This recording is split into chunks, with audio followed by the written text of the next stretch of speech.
Worth the Read. My name is Frank Biaggi, and my good friend Richard Paris is here with us today. Richard, how are you doing? I'm doing fine. It's good to see you again, Frank, and I'm glad we can talk about a good book today. It's good to see you too, Richard. And the book that we're going to be critiquing today is called The Killer Angels, and it's by Michael Shaara. And Richard, since you picked the book, would you mind opening up and just telling us why you picked the book and a little bit about it? Yeah, thank you, Frank. I'd be glad to introduce this book. It's called The Killer Angels. It's a historical novel, which means it's not true, but it very closely follows the Battle of Gettysburg, the key pivotal battle of the Civil War that basically turned the tide from the South winning to the North winning, and eventually the North won the war.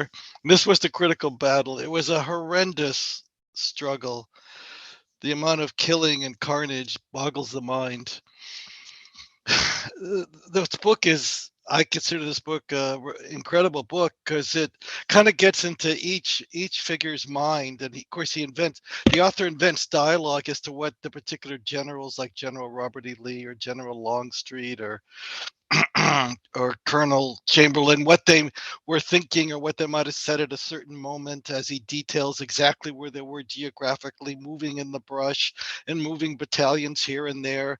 So he kind of creates what they might have said or thought, which obviously isn't necessarily exactly what happened, but it gives you but he got so much inside the battle and the topography of the actual ground, plus the troops and where they were located and how they moved and what kind of orders were given by generals and scouts and potential dialogue between key figures. It's all in the book. So you're basically almost there and you're right inside the battle. He goes through a long period of the book just preparing for the first shot. We really get a sense of what it's like to be a soldier, and how what's it like on a day-to-day basis, and then as they move toward battle, how they prepare and how they face the prospect of death or defeat or victory. And so the book goes through the entire Battle of Gettysburg, the whole 3 or 4 days, in a very profound and compelling fashion. And so I think that's basically what the book's about. And I'm really glad I suggested we read it, and I found it a very valuable experience just to sort of get inside what the real reality of that conflict was and that particular battle. I think that's everything for right now, Frank. Okay, Richard. Well, thanks for opening up. You know, we don't agree very often on books, unfortunately or fortunately. This is going to be one of the ones that we don't agree on. Okay. I got the book and I opened it up and I looked at the table of contents, which I always do. Yes. First thing I saw was copyrighted in 1974. So I like to know when it was written. I saw the table of contents started out with a list of maps to the reader and the foreword. So I went into To the Reader. And when you look at the To the Reader, it says really exactly what you just shared with me. So it says, I have not consciously changed any fact. And I saw that too right away. And I took it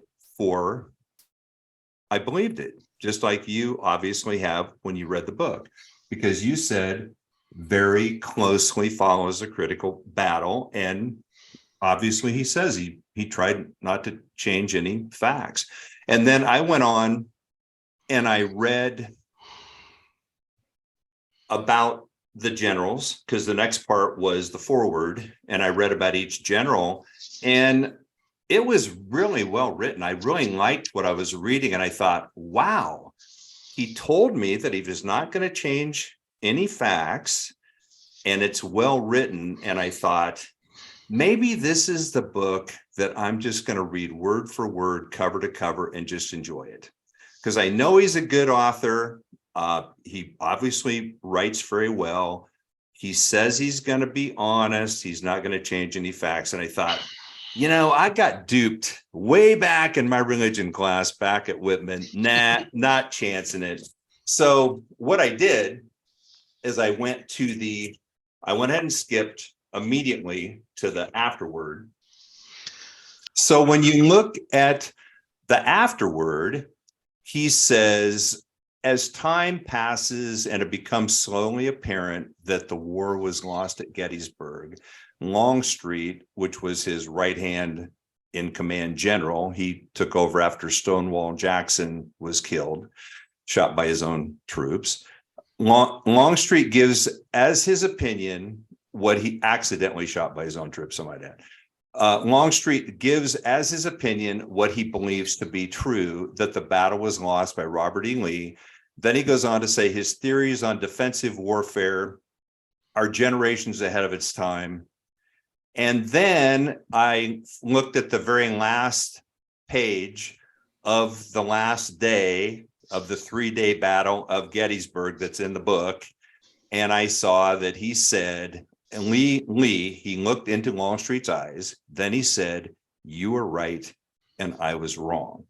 And I went, this does not match up to history. These facts do not sound right to me, because he's obviously saying that it was Lee's fault that the Battle of Gettysburg was lost, that Longstreet was right. Lee admits it to him at the end of the battle. I go, that does not match up. So the first thing I did before I read any more of the book is I wanted to research the author. And Richard, you know that I do that almost every time, maybe every time.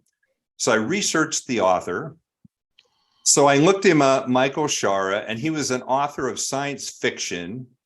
He began selling science fiction stories to fiction magazines. He taught literature at Florida State University while continuing to write fiction.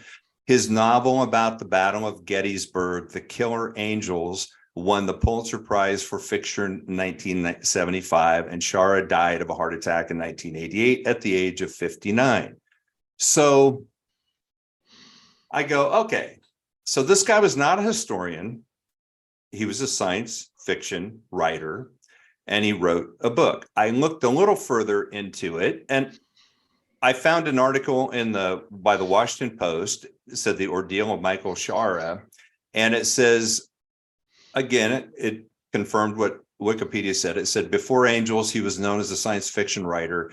I've written all kinds of things in 30 years, he said. I write whatever comes to mind. The reason I went to Gettysburg was that I had the letters of my great-grandfather, Richard Wilder Maxwell. He was wounded there with the 4th Georgia. I thought, why not do it all? Do it straight.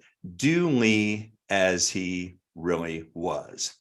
So right then I said, okay, he has an agenda, whatever it is. He read stuff about it. He had his opinions of what the battle was, and he was going to write that in the book, which is what he did. So then what I did is I thought I would like to find a historian, because this guy's just a science fiction writer. I want to find a historian, see what he wrote about the battle. And I researched, didn't take me very long, and I found this guy. So this guy is Scott Hartwig. He's not only a historian, but he wrote A Killer's Angels Companion. I could not believe my good fortune. So he's a historian, and he felt that The Killer Angels was so off track and so wrong. He wrote a book to set it straight. So I immediately ordered this book, and I'll read to you about Scott Hartwig. Is a 34-year veteran of the National Park Service and served as Gettysburg supervisory historian for 20 years.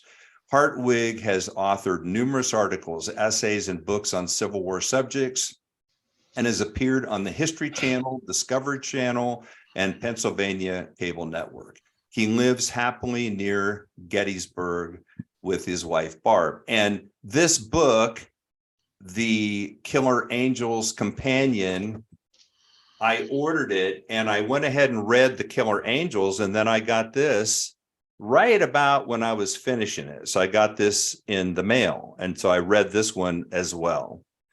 So I wanted to compare, and then I actually kind of read them side by side to see if I could figure out what the differences were. So I'm going to show you a few passages out of Scott's book. So remember when Shaara said that, let me see if I can find it. He said that as time passes and it becomes slowly apparent that the war was lost at Gettysburg, this is out of Shaara's, Longstreet gives as his opinion what he believes to be true, that the battle was lost by Robert E. Lee. So if you look at Hartwig's version, he says Longstreet's reputation suffered further damage during the 1870s and 1880s when his performance at Gettysburg was assailed, that means attacked, by former Confederate officers Jubal Early and William Pendleton. Stung by their attacks, Longstreet countered with his own version of the battle. So I looked up William Pendleton. William Pendleton, this got really interesting quick. William Pendleton, he was an Episcopal minister, ordained. He was also the chief of artillery for the Confederate Army. So he was over all of the artillery. Now, he was not at the Battle of Gettysburg, but one of his men was. It was running the artillery at that time. And what happened was in Lexington on January 17th, 1873, during a memorial to the departed Robert E. Lee, that Pendleton first blamed James Longstreet for Lee's defeat at the Battle of Gettysburg. He claimed that, and he makes it very clear, he said this publicly, he claimed that General Lee had ordered Longstreet to attack the Union right at sunrise on July 2nd, the second day of the battle. The attack was not begun until 4 p.m., and Pendleton claimed that Longstreet disobeyed Lee's orders and that the supposed delay was solely responsible for the loss of the battle. And I went, wow, total opposite of this book. Because in the book, Shaara makes Longstreet out to be knowing, the all-knowing, we should have done defense. Lee was this Southern person driven to attack, and never retreat because it was the chivalrous thing to do. Honor was more important than defeat. You always charge forward. That was Shaara's book. So total opposite. And now this charge came out publicly after General Lee's death. And my guess is these generals, Robert E. Lee was such an amazing general. He was probably the best general that ever lived. And I believe that he was so good that even after the war, they still respected him so much, and he would not let people say bad things about other generals. That's my guess. Because this person who was a very close friend of Robert E. Lee's, he didn't come out with this charge against Longstreet until after Robert E. Lee was gone. So let's look at what happened during the battle. And he lays it out in this book. Which book are you talking about? I'm talking about the Killer's Angel's Companion. Mm-hmm. Okay, so on the second day, and what this General William Pendleton said is that it was Longstreet's fault. So let's look at what Longstreet did on day 2, according to Hartwig's The Historian. So the real battle and what the veterans had to say about it and about James Longstreet's behavior differed dramatically from Shaara's recounting. Lee's plan for July 2nd, the second day of the battle, was not to attack the Union position frontally, but to execute a turning movement with Longstreet's corps that would strike the left flank of the Union Army, which would be the Confederates' right flank. It would be the Union's left flank. Early on the morning of the 2nd, he had ordered Captain Samuel Johnston to reconnoiter, and that means do a military assessment of the enemy's left and attempt to locate their flank. According to Johnston, the party reached the summit of Little Round Top, which they found unoccupied. Johnston and his party returned to Lee probably around 9 a.m., and this is 9 a.m. on day 2, and reported their findings. Their report confirmed Lee's belief that the Union left flank was vulnerable to attack. Based upon Johnston's report, Lee believed he could outflank the Federal position by moving Longstreet to the right. That's the Confederate right, and having him guide his attack north along Emmitsburg Road so as to strike the reported flank of the enemy. The actual events that transpired after the meeting between Lee and McLaws and Longstreet contrasted sharply with Shaara's version. The discussion between these men ended around 9 a.m. And remember, this is 9 a.m. of day 2. Lee departed after his meeting with Longstreet and McLaws to visit Ewell and his left flank, because Ewell was the one that was fighting at the Federals' right flank, and he was having success. He returned around 10 a.m., and according to his military secretary, Colonel Long, displayed impatience that Longstreet had not commenced his movement. So Longstreet's supposed to attack the left flank of the Federal at 9 a.m. Lee goes to check on Ewell. He comes back, and Longstreet has not even moved. In contrast to the novel, he had not requested permission from Lee to delay his march, and these troops arrived. Irritated by the delay in the day's operations, Lee now gave his movement. Longstreet requested permission to delay his march until Law arrived. Law's brigade arrived around noon. Longstreet immediately started his march. This march was not one of the most, and listen very carefully about this march. This march was not one of the most distinguished movements in the history of the Army of the Northern Virginia. Edward Coddington, one of the most careful historians of the battle, called it a comedy of errors, such as one might expect of inexperienced commanders in raw militia, but not of Lee's warhorse and veterans troops. And then even more damning was Johnston's observation in a letter to Lafayette McLaws of 1892. Longstreet did not move off very promptly, nor was our march at all rapid. It did not strike me that General Longstreet was in a hurry to get into position. And then listen to this. McLaws, who was on the march with Longstreet that day, day 2, listen to this.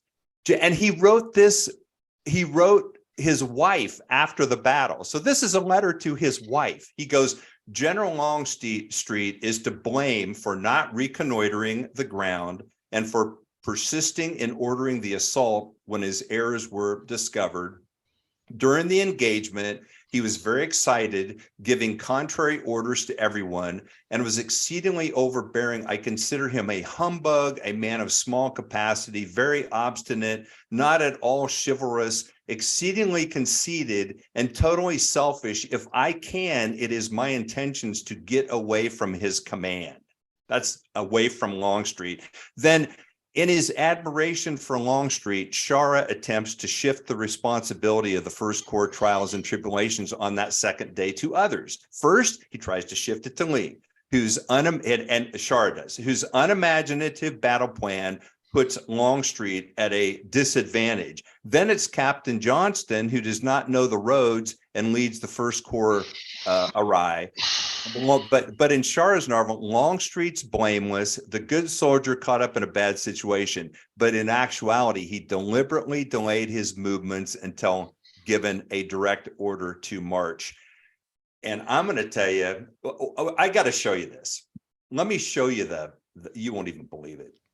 Here's the map of Longstreet's march on that second day. Okay. So let me see if I can mark on this thing. Here's where he started, right here. Okay. He was they reconnoitered and they found out that Little Round Top right here was not occupied. And that was at 9 a.m. So they reconnoitered it. He was supposed to march from here to here, and he was supposed to commence fighting at 9 a.m. because Ewell was up here fighting over here, and he was making progress. He made progress on day one. He drove the Union Army all the way into Gettysburg on day one. So he was making progress here. So Lee says, okay, we're going to hit him from both sides. We're going to hit him from this side. We're going to hit him from this side. Longstreet's going to come down here. He's going to take Little Round Top. We're going to have the high ground. We're going to have him pinned in, and we can get him. Longstreet doesn't attack. Then Lee comes back and he said, and he orders him to attack. Longstreet says, oh, I want to wait for reinforcements. He doesn't leave until noon. Then he goes up here. This had not been reconnoitered because he wouldn't allow it to be reconnoitered. Lee wanted it reconnoitered. The men that were with him wanted to reconnoiter it. Longstreet's the one that said, no, we don't want to reconnoiter it because we don't want you to leave my side. So they didn't reconnoiter. They found out that they were going to be exposed. So then they had to come back. Then they have to go back again. It took them from 9 a.m. until 4 p.m. to get and engage in battle. During that whole time, the Union had all day to go ahead and put reinforcements on top of this hill. So that's why they came out and said Longstreet lost the battles of Gettysburg, because all he had to do was do about a 45-minute march from where he was over and take that hill like Lee told him to do, and he did not do it. Now, why didn't he do it? No one will know.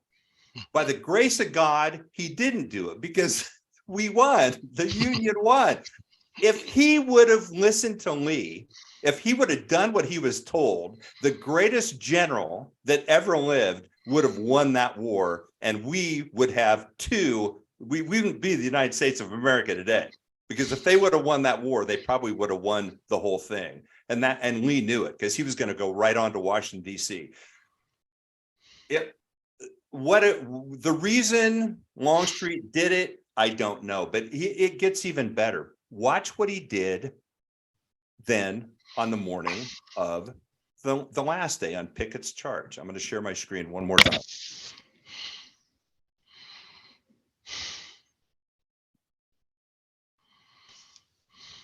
Okay, so here is now the last day. We know what happened on the second day. Longstreet didn't engage at 9 a.m. like he was supposed to and take the high ground. What he did is he didn't engage until 4 p.m. Okay, so he basically messed up day two.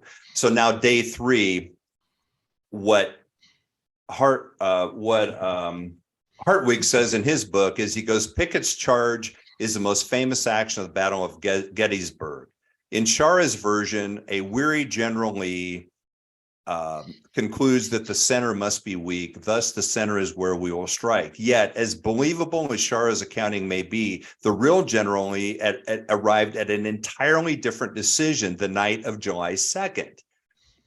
The reports received by Lee during the early evening and night of July 2nd indicate that while the day's attacks had been as successful as hoped for, they had nevertheless inflicted great damage upon the Union Army and gained ground. From Lee's perspective, he was winning the battle. Victory on July 2nd had slipped through his grasp only because his army had failed to coordinate its attacks. Principally, Ewell had not moved in concert with Longstreet's attack.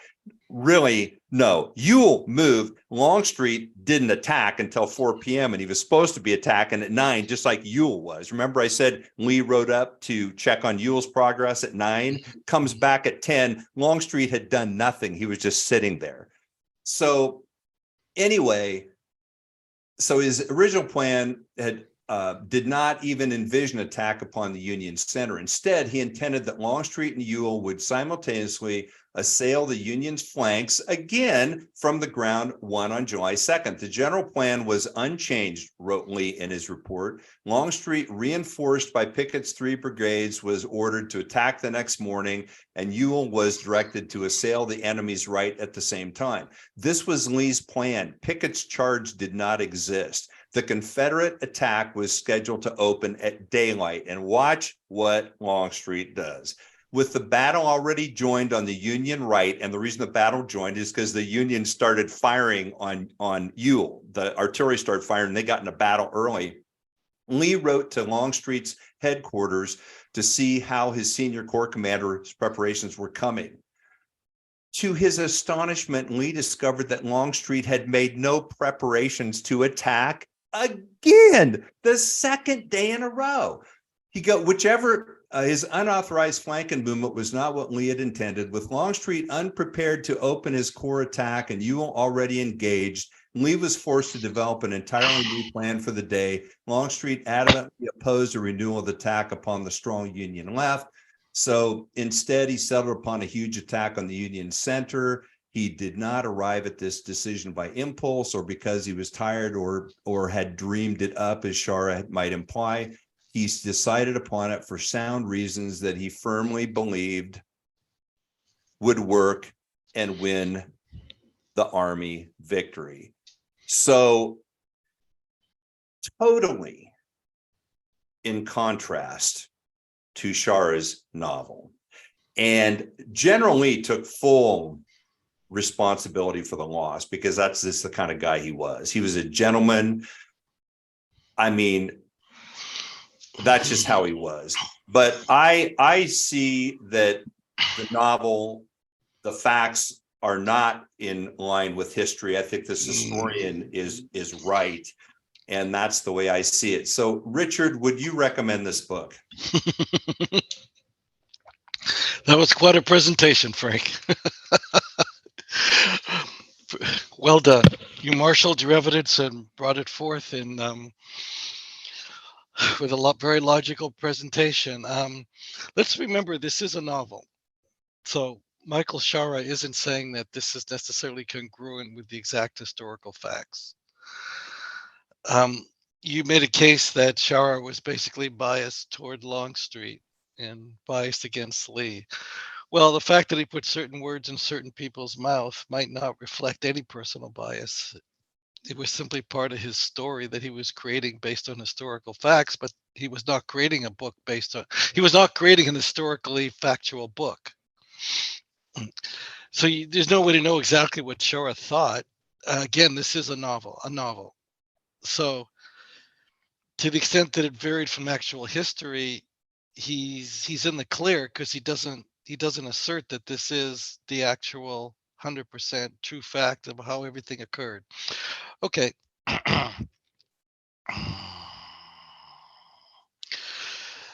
So I don't really know in terms of Longstreet and Lee exactly what the conversations were. I suppose Shaara was undergoing conjecture as to what he believed to have occurred, and obviously that historian has a very different version.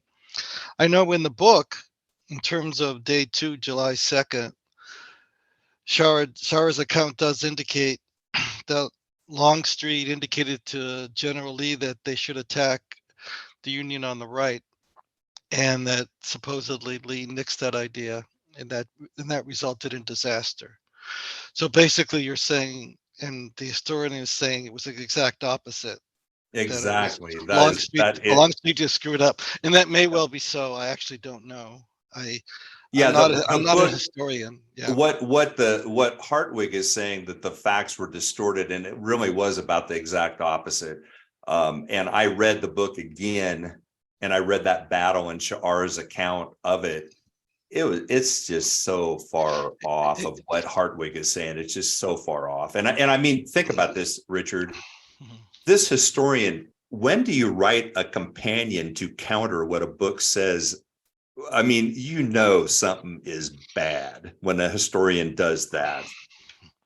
Frank, how do you manage to get in so much reading in such a short amount of time? I know you're a speed reader. I know. I went to Whitman, man. It's tough. I learned you learn or die. You learn or die. That's what you do. Okay, so I think in terms of, do I recommend the book? I think it's a very compelling, exciting, and disturbing book, because you do get a feel for what it's really like to be in battle and to be wounded and to die and be in pain, and how things go awry and there's all this chaos and there's all this awful carnage and these 20-year-old men being ripped to pieces, you do get a real visceral reality as to what that might really be like, how awful it is. And of course, it does, whether it's closely or not too closely, follow with an actual critical battle in our country's history. So I would recommend the book. I'm not saying it's historically true or untrue, but it's very exciting, and it does give you a real sense of what it's like to be in a war, and both the planning before the battle and the battle itself, the actual combat. So I do think it's a good book, and I'm glad to have read the book. Okay, well, I appreciate that as always, Richard, because I mean, it is a good book. If you read the book and believe the book, it's a good book. And that's what you did. What I did is what I always do. I researched the author. I found out that it's not a good book. It's full of inaccurate facts. I agree. He's in the clear because he's a fictional writer, and he did. But although that one statement at the very beginning that said he wasn't going to distort any facts, and they were going to keep them accurate, it's just so wrong. And it's so wrong to put Longstreet as the top wonderful person that was all knowing, and then put Lee as the one that made all these mistakes. It's just so disrespectful, so disgraceful, so wrong, and such a distortion of history. I could not in good conscience recommend this book. I think if anybody did read the book, they ought to read this one and clear their mind of the bad facts that are in their mind from reading Shaara's novel. But I mean, it is a book, it's a fiction. You can't protect people from everything. I mean, people should have the right to read what they want to read. But I'm just saying that if you do read the book, your mind is going to be filled with a lot of wrong facts and opinions that are not historically accurate. So I would not read the book. It's my turn to recommend the next book, Richard. Yes. So, Richard, the book that I'm going to recommend is one that was recommended to me, and it's called Metro 2033. And I believe you already got a copy, so you're going to be ahead of me starting on this. I don't read them nearly as fast as you, Frank. You'll be whizzing by me very quickly. Well, what's really cool is I have a guest that's going to be on, and I'm going to make it a surprise when I bring him on, but I'm very excited. Okay, I'm going to spill the beans. It's my son. So my son, Christian, recommended the book, and he wanted to come on and do the introduction, and I'm so excited to have him on with us next time. So Cool. it's really cool. You know, when you get to do stuff with your kids, you go camping and you go hiking and you go boating. When you get to do book critiquing with them, that's even as, I think it's just as good, maybe better. I don't know. It's good. Yeah. It's a rite of passage. Yeah, it's great when you can share that kind of like intellectual pursuit.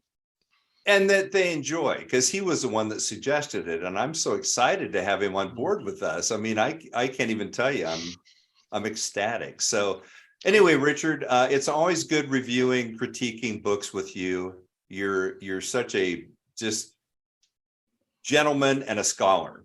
And I think that you did a great job on this book, took it for what it said and what it was, without going outside and doing outside research. And I appreciate that. And I look forward to seeing you a couple of weeks with this new book. Yeah, agreed. And thank you, Frank.